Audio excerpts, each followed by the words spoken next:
So, what's your country of origin? Uganda, Uganda. Africa. All right. Um, since when have you been in the UK? So I came here in about 2000, like say five, Mhm. 5, 4. Yeah, and I came in as a student at the time. And let me see. I went back home for a bit and came back in 2010. Okay. Yeah. So, it's been around 17 years. Maybe about 15, 16. Yeah, about around that time. Yeah. Okay. So, what was your reason of traveling to the UK? Studying. My dad wanted me to study here.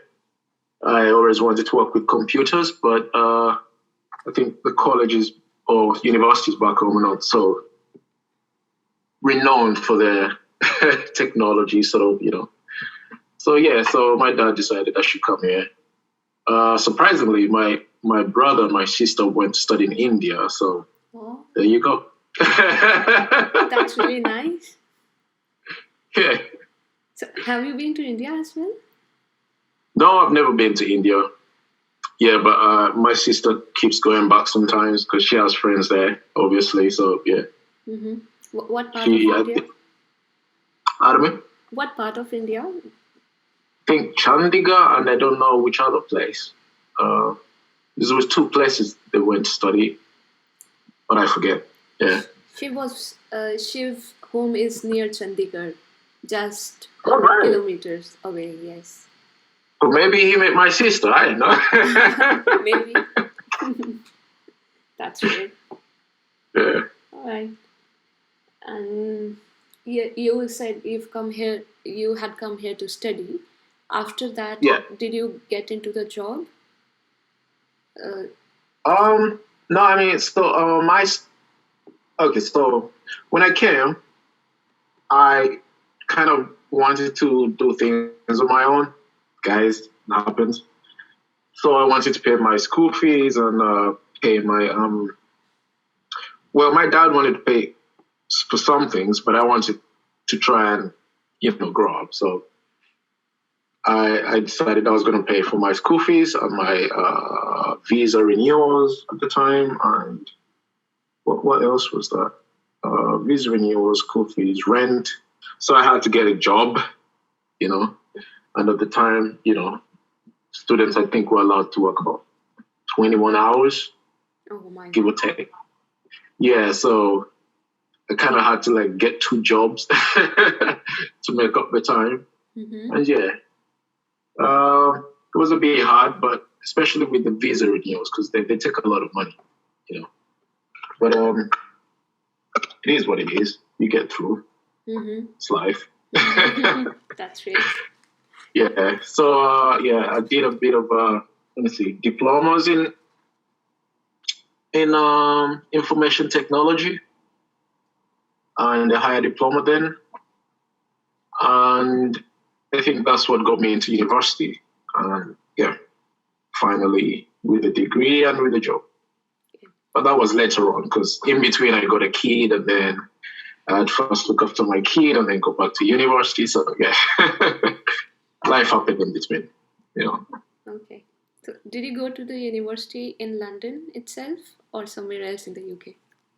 No, Hertfordshire. I stay in Hertfordshire now. I went to University of Hertfordshire. I stay in Watford, Hertfordshire, but yeah, it's a good university. Mm-hmm. I don't think it must be about top 15. I think Wow.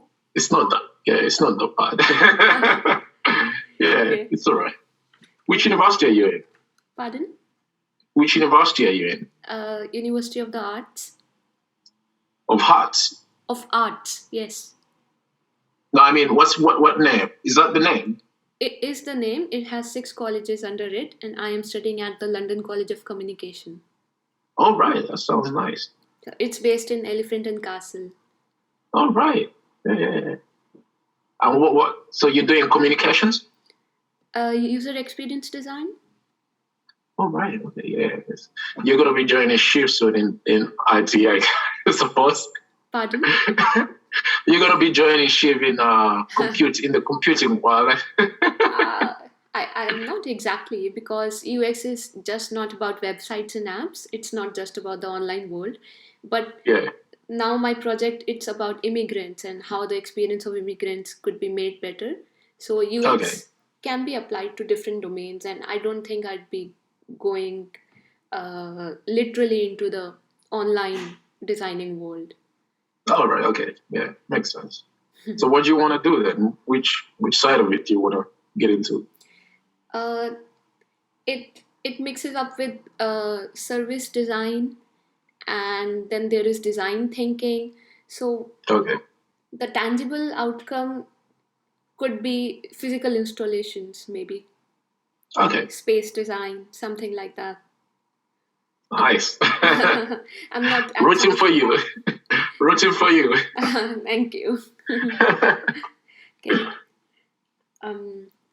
So since the time you've been here, what has Yeah. been the most challenging part for you? I think working while studying, that was the hardest part for me Mm-hmm. because I was working during the night. I think I had one job, cleaning job, at a hotel. So it was sort of like a kitchen porter. I don't know if you've heard of them. Yes. Kitchen porter, yeah. Yes. So I was doing that during the night, and then I would go to school. Sometimes I would cut school, to be honest, because Mm-hmm. you'd be tired sometimes. Mm-hmm. And yeah, and then another job, I think, not McDonald's. What was it? Yeah, I think it was around McDonald's. Some sort, yeah. So 2 jobs, make ends meet. And then during the holidays, I had a friend who would take me to, there was a company that makes chocolates. I don't know. What's the big company that makes chocolates? Lind, No. Thorntons, No. Cadbury. None of those. Yeah, they used to make those chocolates. Yeah, so during the holidays, they had like extra work, and they had a big factory that I've gone work at as well. So yeah, it was it was growing up, to be honest. Okay. You grow up as a guy and you try and make your way through life. So yeah, Mm-hmm. it was interesting. Hard but interesting. Yes. Yeah. So what would you consider the good points of being in the UK? Well, the people are nice, I suppose. Not the weather. Let me see. Good opportunities. I don't think in my country there's lots of opportunities. You know. Mm-hmm. So you'd have like people graduate and they don't have anything to do, especially if you don't come from like very rich families. You don't have connections and whatnot. Yeah, but here I find if you work hard and put your mind to something, you know, you can get to where you want to go. Oh, that's true. What do you find interesting in the UK? What I find interesting is that there is a lot of multiculturalism, and Okay. it is a bit less in Edinburgh as compared to London, because 49% of the population in London is not UK born. So that's why this is one of the reasons I wanted to shift to London, because I really Okay. like knowing about people and their cultures. Yeah, that's pretty nice. I like that. Are you very diverse in India, or what's the situation like in India? Diverse in terms of religion, but not in terms of nationality. Okay. We Yeah. have Hindus, Sikhs, Muslims, and Christians in India, but all of them Okay. are mostly Indians. Okay. Yeah. Oh, we had back, I think in the 80s, around 70s, 80s, we had lots of Indians in our country. I don't know if you know about that. Ah, I didn't know that. No, you did. Oh, you should look up Uganda. Yeah. Well, it's a bad history, to be honest. It ended badly, but there was a time when we had lots of, Indian migrants in our country. Oh. Yeah. Are you from the capital city of Uganda? Yeah, Kampala, yeah. Okay. I'm from Kampala. Thanks for telling. I'll look it up. Indian migrants are almost about in every country. So, what's that? Indian migrants are almost in every country. Which is a good thing. I like the culture. I like the people. I like the food. You should come visit us. What? You should come visit us in India. Probably I should. I think one of these, when my sister is going back, she's in Canada right now. Mm-hmm. But probably I'll join that one time when she's going there. I wouldn't want to be the only person there because I don't country. I'll probably get lost. You won't if you trust us. You know what? Maybe. Okay. What do you think are the painful parts of being in the UK? What's that? The painful parts of being in the UK.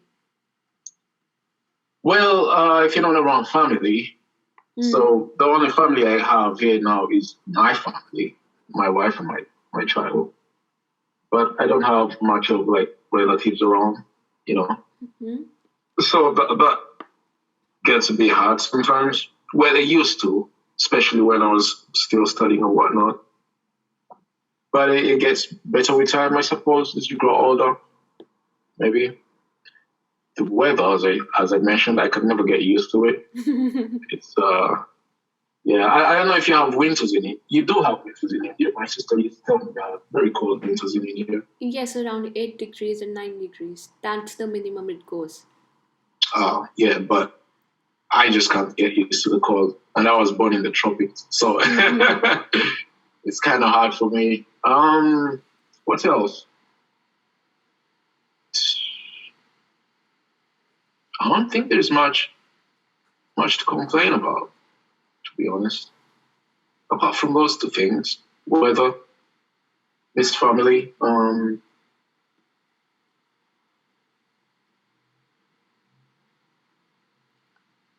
don't know. Maybe the immigration system when I was as a student, the visa renewal thing was a bit challenging. I don't know how it is right now, but they do take a lot of money from you. Mm-hmm. Every time you renew a visa, I don't know what the amount is right now, but it's a lot of money. And I suppose if you don't have a good job, you can, even if you have a good job, it's very hard to come up with the prices they ask for. And I think they're going up now. So, yeah. Those three things. And when you were here, in your early years, did you confront any challenges regarding the language English or meeting new people? No. I grew up speaking English, so pretty much okay with that. Okay. The people, maybe when I first got here, I was a chatty person, still a chatty person, but I had to learn. Most people here are a bit distant, It's not like back home I just go to anybody and say hello. Mm-hmm. People are minding their own business, Mm-hmm. So yeah, I had to kind of get used to that. But sometimes you find people who are as open as you, so it's all right. Yeah. Okay. Seems like you are pretty content living in London. Yeah. I mean, you can only try and look at life in a positive way. I try to look at it in that way anyway. People around the world have worse situations. Mm. So if you think in that way, then you probably try to be as content as, possible. Getting inspired from you. So how are you finding it here? How long have you been? Around 3.5 years. How are you finding it? Initially, in the first 2 years, it was pretty difficult, mainly because I couldn't socialize much. I wasn't doing any job or I wasn't studying. So the contact points became very less. And in my and the situation in the neighborhoods is that there is not a lot of social cohesion. Yeah. But in India, we were used to talking to neighbors, and if we used to go down, we'll talk to shopkeepers and all. Yeah. Yeah. So exactly what I said, right? People are a bit distant. Yes. Yes. Yeah. So that became a big challenge for me. But now, since I am in the university, I have made few acquaintances. I wouldn't say friends, but a few acquaintances. So that helped me. Okay. That's nice to hear. You can only go up from here, so My tutor tells me to tells this phrase: "Look forward and onward." Yeah. So I mean, it gets better. I think all of us, when we first get here, it's a bit hard, but you have Shiv, so hopefully he's making your life a bit easier. Yes, he does. Some people get here and they have nobody, so you know how it is. Yeah, I can imagine that. So, yeah.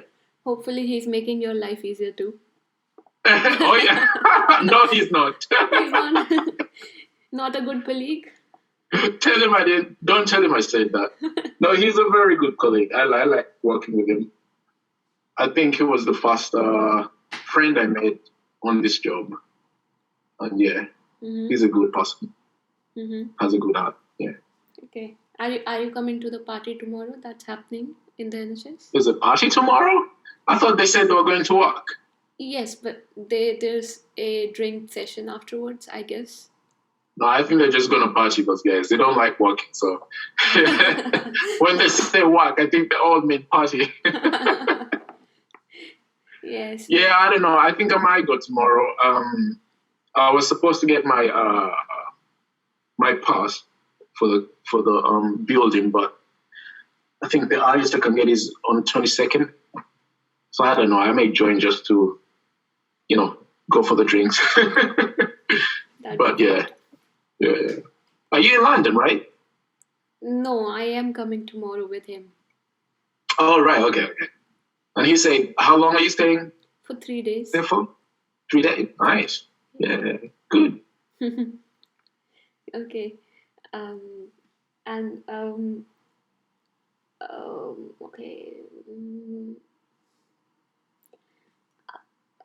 Is there any experience that you want to share regarding the migrant experience?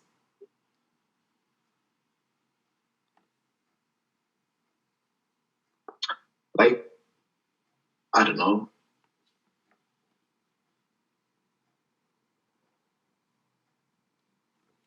Migrant experience. That's a very open question. I don't know how to answer that, to be honest. Give me some cues, but I should be going. I know I've asked a very big question. Yeah. Migrant experience. I don't know.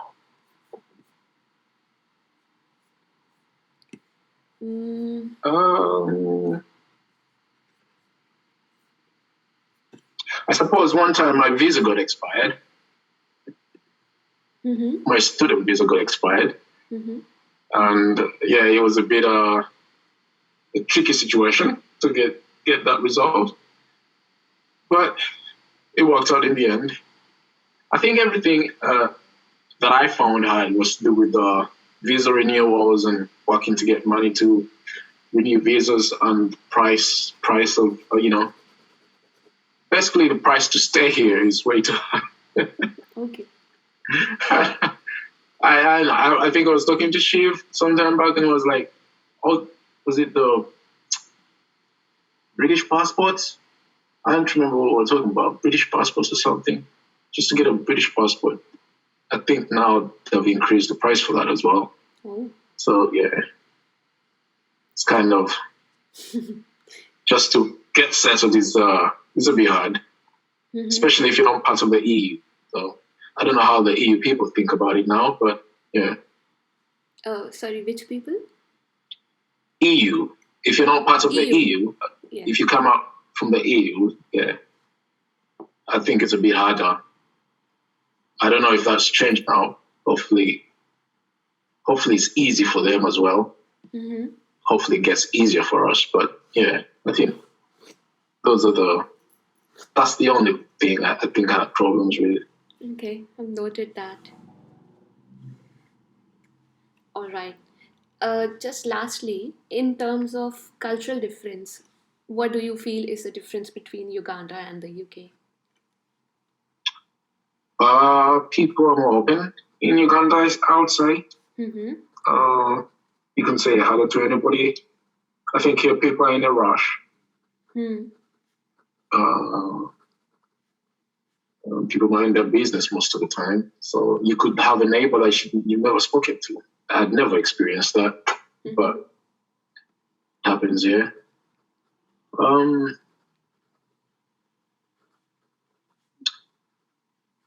What else? People like takeout a lot more here than they back home. I suppose back home people cook a lot more. Okay. Yeah, here it's like, takeout, call an Uber, or what is it? Uber Eats or something like that. Yeah. Maybe respect towards elders as well. Okay. Yeah, I've met kids who would just talk back to their, how you are. I don't think India is much different from Ugandan culture. You respect your elders. Yes, we do.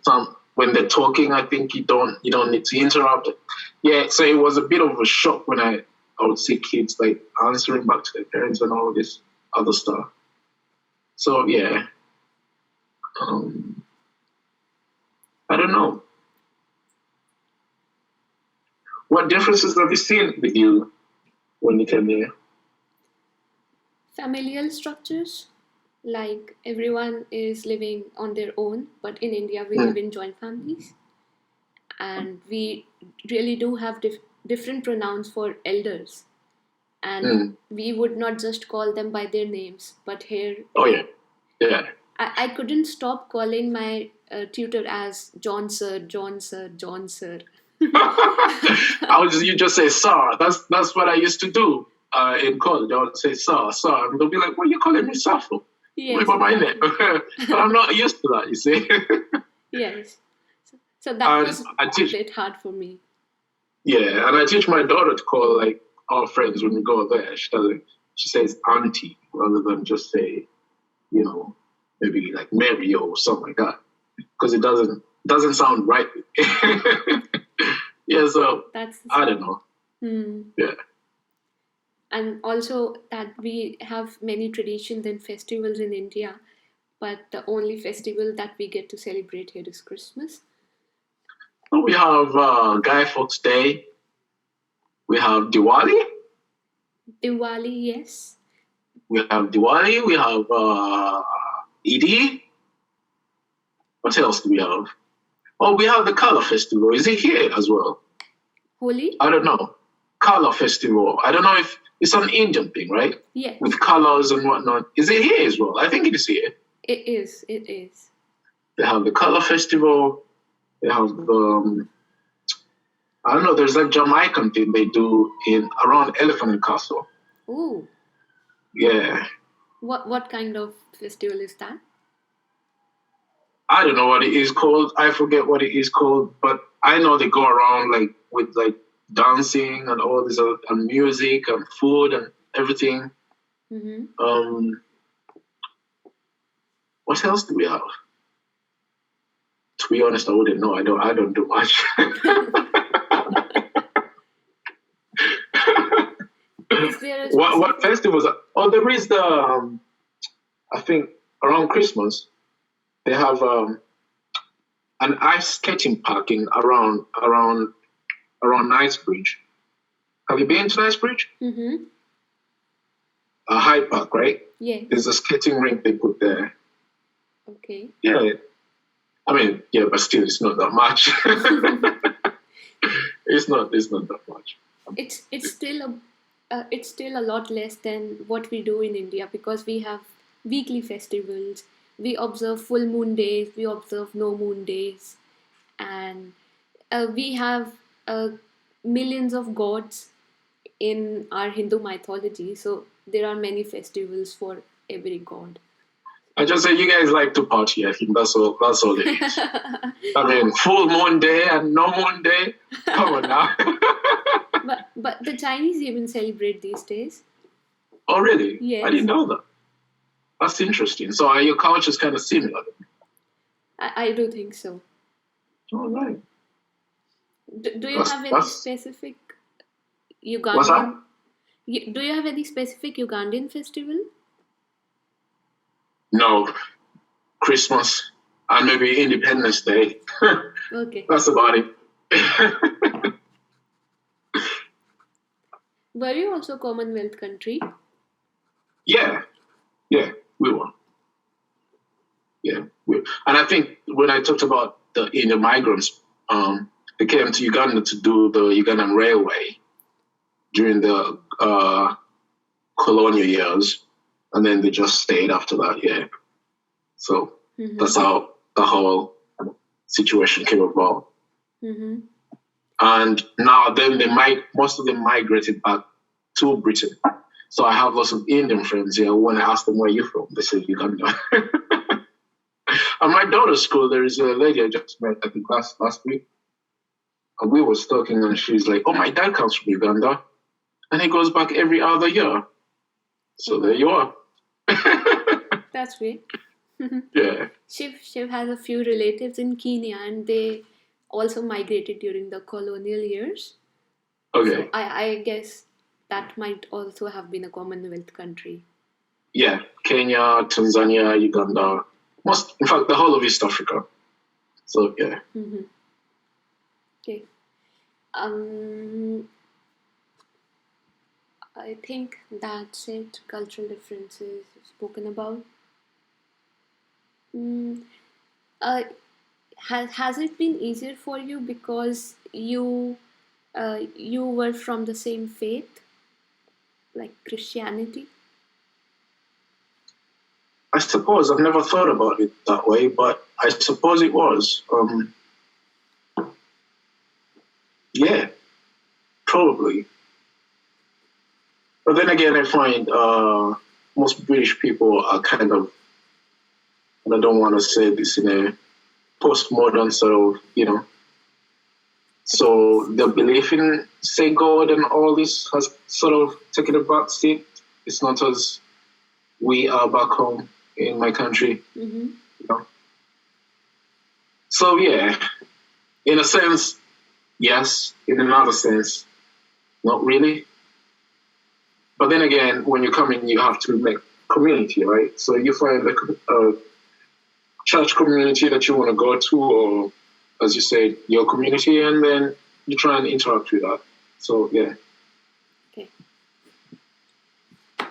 Okay, that was a really valuable insight for me.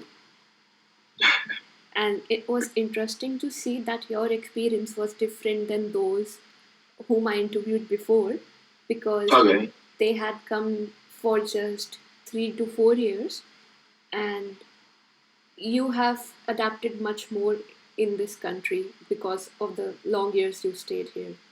So yeah. I do see the differences now, and I can imagine my future as well. Yeah, you're going to be all right. I mean, everything takes time. You just don't give up. Everything takes time. Don't compare yourself to people who have done things for a longer time and think you should be there now. You know what I mean? Mm-hmm. We all fall in that trap. You look at other people and try to compare yourself. Just take things easy. Everything falls into place and you'll be all right. And you have Shiv there. You'll be right. He's a good person. Shiv has been a great source of strength for me. Pardon me? He has been a great source of strength for me. Good for you. Good for you. Thank you. That's nice to hear. Thank you. Uh, uh, ca- are you ready to proceed to the second round where you have to draw something? Oh dear, I forgot about that. I'm not a good artist, but if you ask, okay then. What am I supposed to draw? So imagine that we are taking this analogy of a migratory bird who's come to a new place because of Okay. adverse conditions back in their own home country, and so we are those birds, and now settling in this new place we have to rebuild our nest. So what all things would we put in the nest to ensure a comfortable living in this new place? Okay, so we can just talk about this. We don't need to draw it because I'm not going to draw it. I'm not good at drawing. I was uh, I was thinking maybe there are some things which words can't represent, so maybe it would help if you draw them out.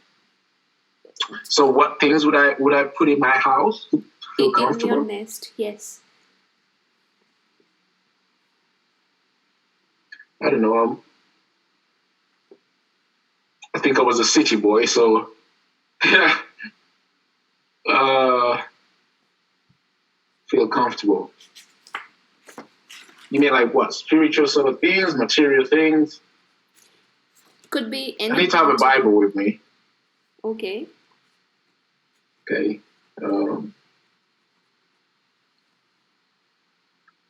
I think I need a TV with me.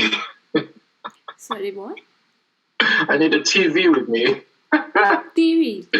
I need a TV. I can't do without a TV. And I can't do without some sort of computer or whatnot. Let me see.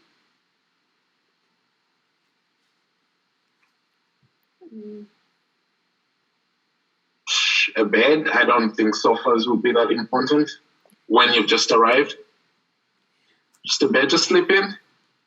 TV to keep you occupied, get your mind off things.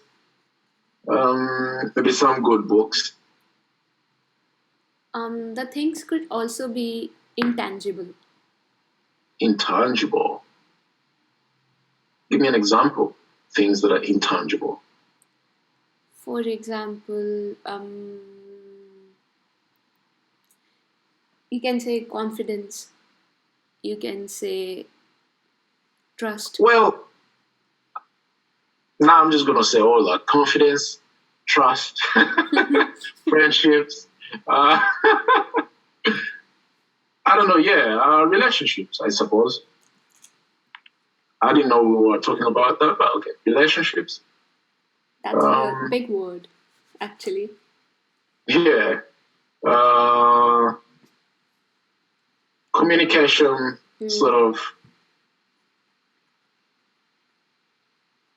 Because I remember when I first came, I think they used to have those phone booths where you put coins and dial. Mm-hmm. Oh no, you put a calling card. Mm-hmm. So you buy a card, call, and then it has minutes on it, and then you'd call back home, and you'd still on the phone, go, and then it will end, and you need to get another phone card. Yeah, that's before WhatsApp came along and saved us, but yeah. Relationships, communication. Of course, you need a job. I think you need some sort of thing to give you purpose. Think a job. Job. If you don't have family yet, a job gives you purpose, right? Mm. Yes. But when you get family, then your family is the purpose, is the reason you keep the job, right? Circular. Vicious circle. What was that? I was saying it's a vicious circle. Yeah. Oh, I have a family now, so I have to keep working till I'm like 90. So I know. So yeah.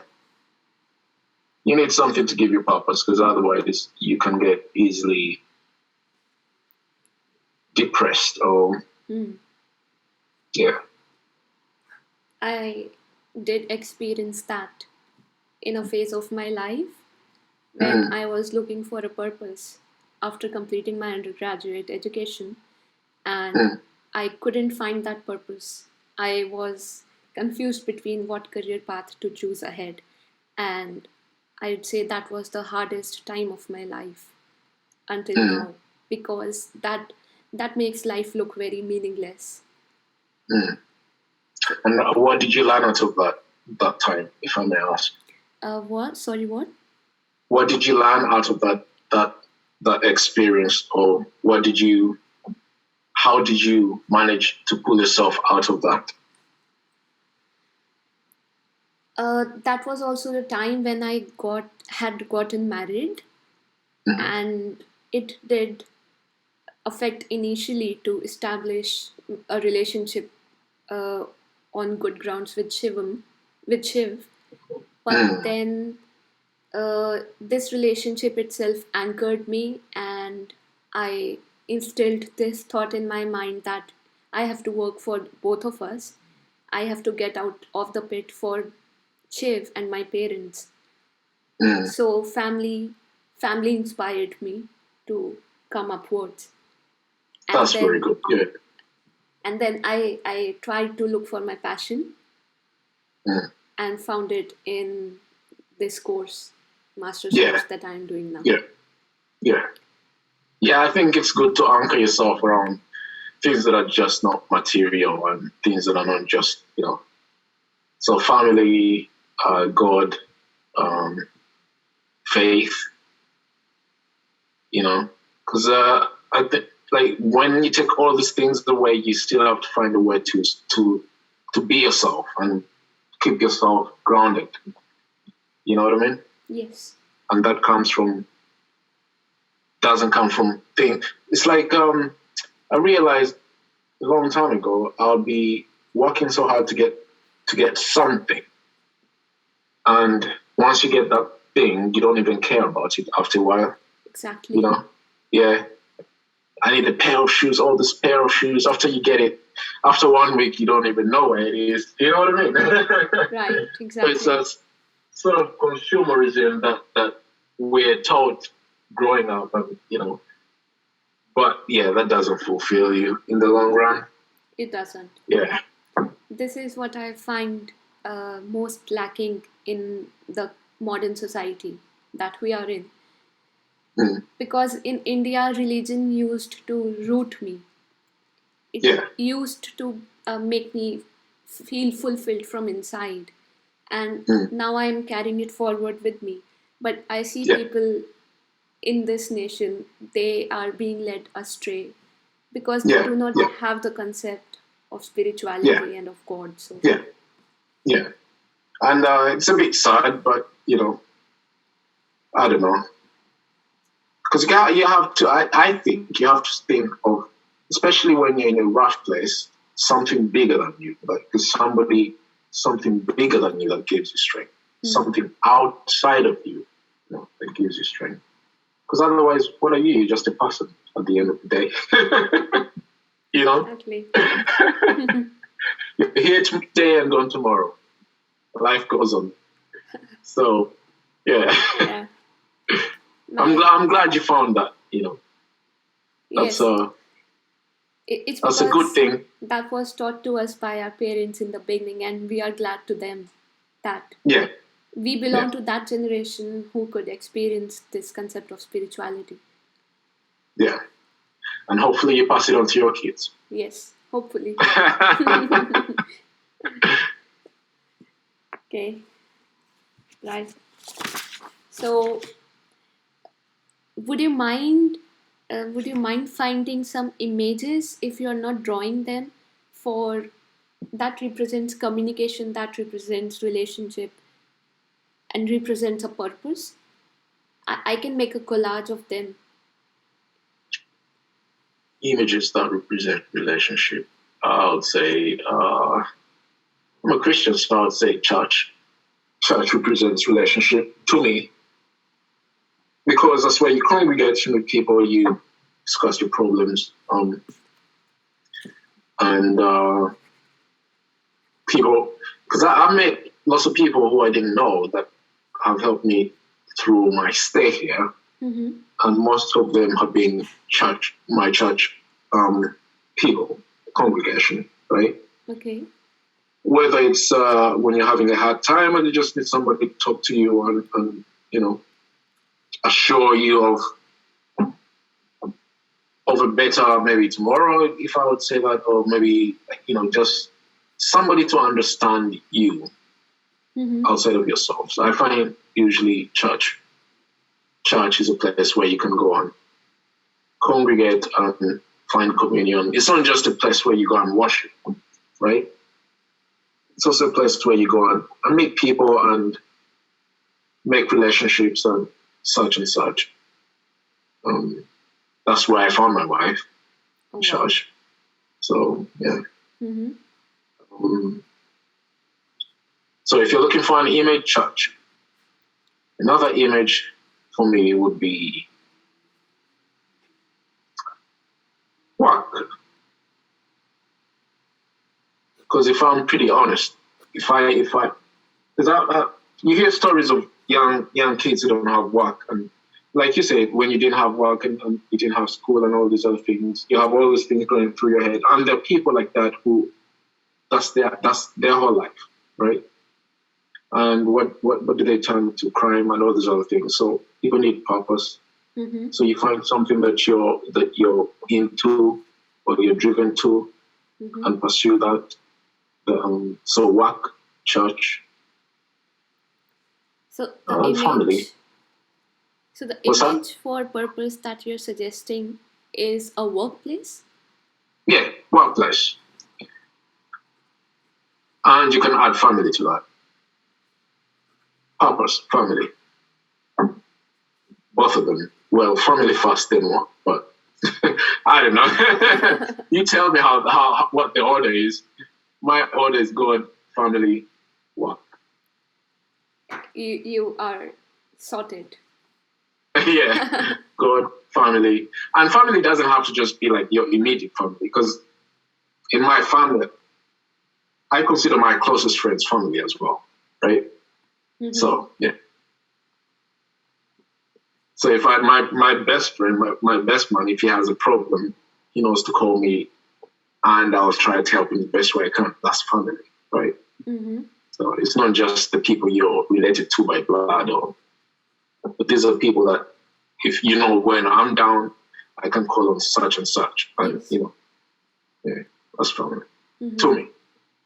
So you need to have that sense of selflessness to help others, and that's why you just don't accommodate your blood relations into your family. Yeah. Okay, community, a sense of community. Yeah. It takes a village to raise a child, I was told. So there we go.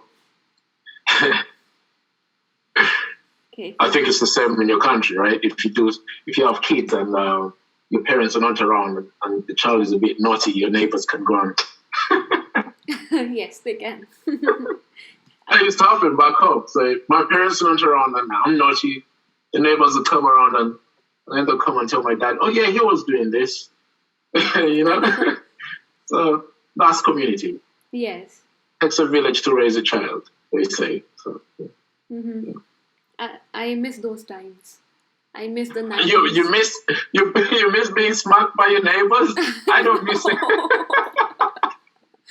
I don't miss it. No, not being smacked by them, but getting involved in other occasions with them. Yeah, they would smack me and tell my dad, and he would smack me too. So I think they were my enemies, to be honest. Sorry, what?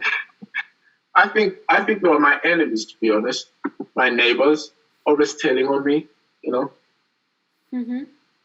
always telling my dad, "Oh, he was bad today, and why can't you just let it go?" And I'm joking. Okay, so I think we have talked all about the interview, and now I'd be making some solutions based on the insights I've received from you and from the others. Would Okay. you be available to review the design outcome somewhere in the Yeah. future, so Yeah. that Yeah. you can just evaluate based on the usefulness of it to the migrants as Okay. yourself? Yeah. Okay. Yeah. Yeah. No worries. Yeah. Okay. Okay, that'd be great then. All right. Wish you all the best in your course, and Thank you. keep your head up. You will be all right. Thank you. And wish you the same, and hope to see Okay. you soon somewhere. No worries. Yeah. Say hi to Shiv and tell him to be a better boss to me. Don't tell him that. Don't tell him that. No. All right. Take care. Okay. Do convey my greetings to your wife and your child. I will. Thank you. Take care. Bye. Thank you. Bye.